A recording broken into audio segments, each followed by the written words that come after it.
Hey everybody, Mark here from 8 Minute Acts. I'm really excited about today's video. It's been far too long since I've done a Beatles video, and today I'm going to count down my top 10 Beatles 12-string riffs played on the Rickenbacker.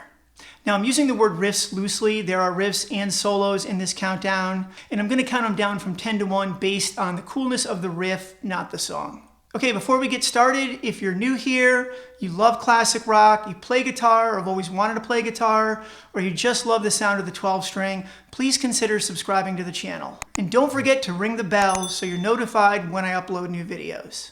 Also, don't forget to enter this month's VANGOA guitar giveaway. Every month I give away a brand new VANGOA 12-string guitar package. Details on how to enter this month's contest are in the description below. All right, let's jump right into it. Now, John and George had used Rickenbackers pretty extensively in the early days. And when they came to America in February of '64, Brian Epstein set up a meeting between Rickenbacker and the Beatles. Francis Hall and Rickenbacker were excited to show the Beatles their new 12-string prototype. On the day of the meeting, which was February 8th, 1964, George Harrison was famously sick. So the other three Beatles showed up for the meeting. Now, John was immediately impressed with the guitar and asked if he could bring it across the street to show George. The story goes that George fell in love with the guitar immediately.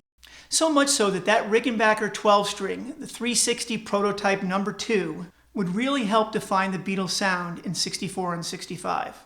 Now, it didn't take long for George to use his new Rickenbacker. A couple weeks later, they were back in the studio and cut the B-side to Can't Buy Me Love, which is the song that comes in at number 10 on the countdown. You can't do that.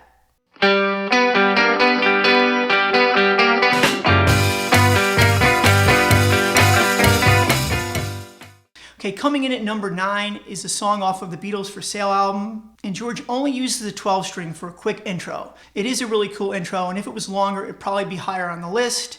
Make sure you pay attention or you'll miss it. Number 9 is Every Little Thing. Coming in at number 8 is another song off the Hard Day's Night album, and it's Anytime at All.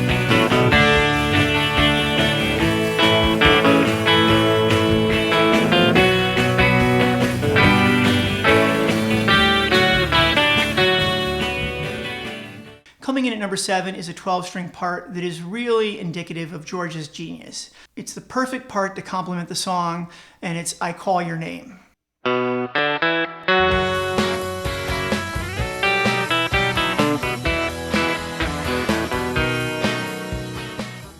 All right, coming in at number 6 is one of the last songs that George would ever use the Rickenbacker 12 on. And it's off of the Rubber Soul album, What You're Doing.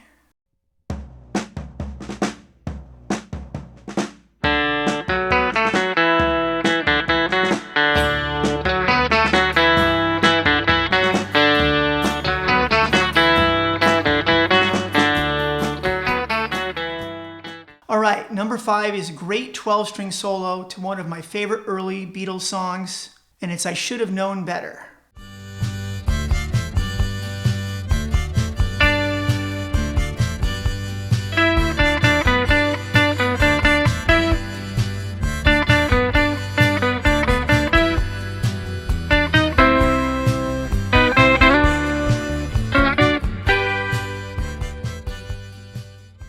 Number 3 is a Harrison penned song. It's got a great 12-string riff that both serves as the intro and as the primary groove throughout the song. And it's If I Needed Someone.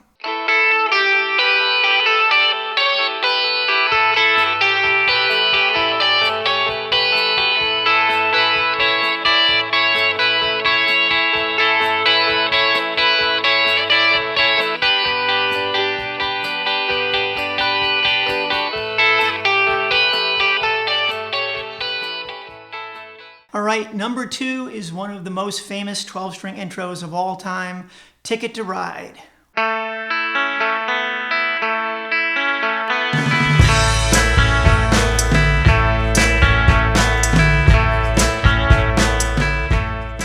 All right, we've reached number 1, and you probably guessed it. It's just a single chord, but what a chord it is.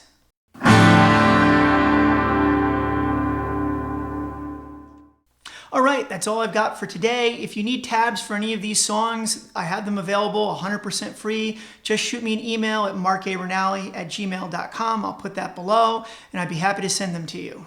Please don't forget to like the video. If you're a first timer, please consider subscribing.